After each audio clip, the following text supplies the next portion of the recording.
Et salut les kikis, comment que ça va? Aujourd'hui, on est chez ProModel 67, une fois de plus.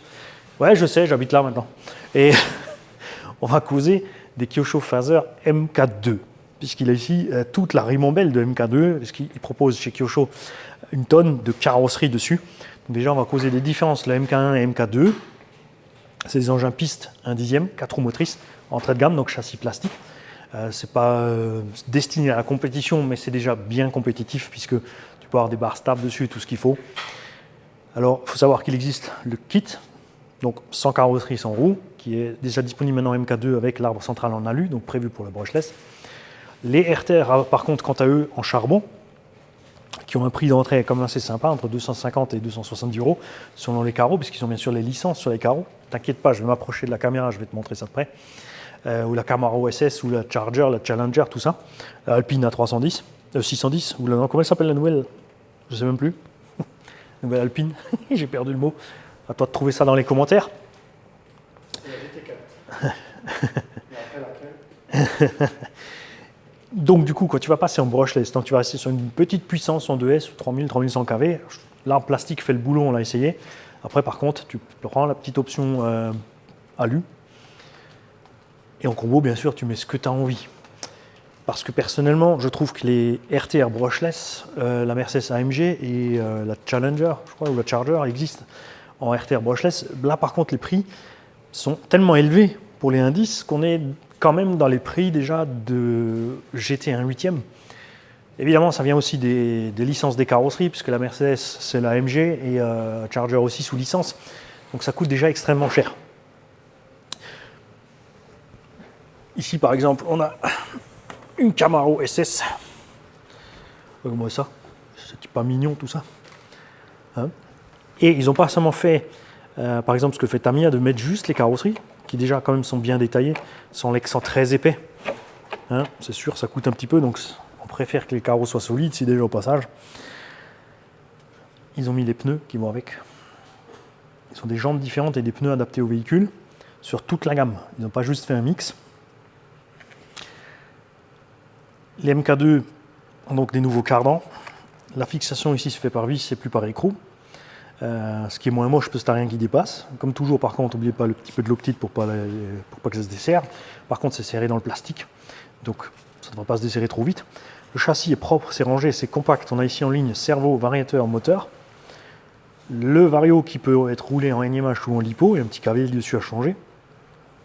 C'est bien sûr rien d'étanche, rien n'est prévu pour aller dans l'eau. Servo 9 kg plastique. Le palonnier est souple.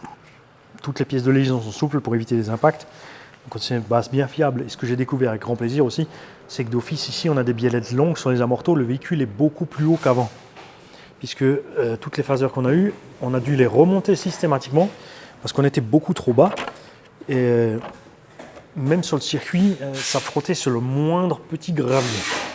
Tout ceci ici a été réglé. On a ici la Mustang.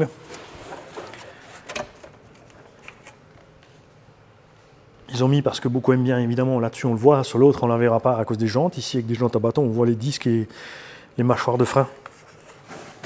Les pneus ici sont slick, ceci est la version drift.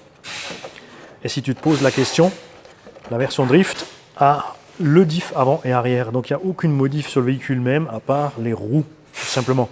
Ce qui veut dire que si tu veux partir normal, tu achètes juste 4 pneus standards pour rouler normal et tu es parti normal. Tout comme tu peux donc passer n'importe quel engin en drift. Sur la phaser qu'on a ici au garage, la Supra, vous avez vu, on a mis simplement de l'huile plus dure dans le diff avant. Une toute petite noisette d'huile d'1 million de CST et la machine était partie sur le circuit sans la moindre modif. On a un Toyota Tacoma, Tundra, c'est un Tundra, pas Tacoma. Là aussi, on retrouve les jantes qui sont par exemple sur la Mustang. Par contre, on a ici d'autres pneus, tu vois, souple, normal. Et pour l'Alpine, ça va être la même chose. Et celle-là, elle est vraiment superbe. Tu as tout de suite envie de l'emmener en fait. C'est un peu le problème. On retrouve les disques et les mâchoires, puisqu'on a la place derrière les rayons. On a ici des jantes à rayons. Les pneus qui sont sur le Tundra. En charbon, point de vue perf, vous attendez pas des miracles. Sorti de la boîte, je dirais qu'on est sur un petit 40-45.